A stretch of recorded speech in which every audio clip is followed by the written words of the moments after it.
You ask Tiger to solve. This deals with linear equations with one unknown. The final result is p equals -1/2.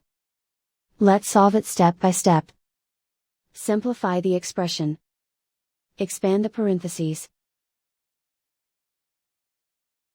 Multiply the coefficients. Simplify the arithmetic.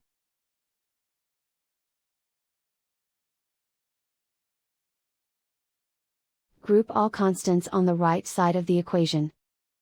Subtract 2 from both sides. Simplify the arithmetic.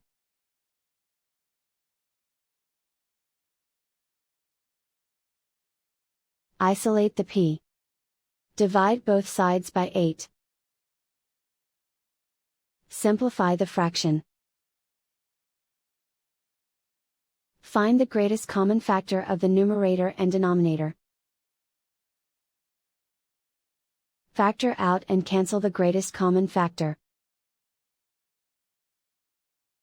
And so the final result is p equals -1/2.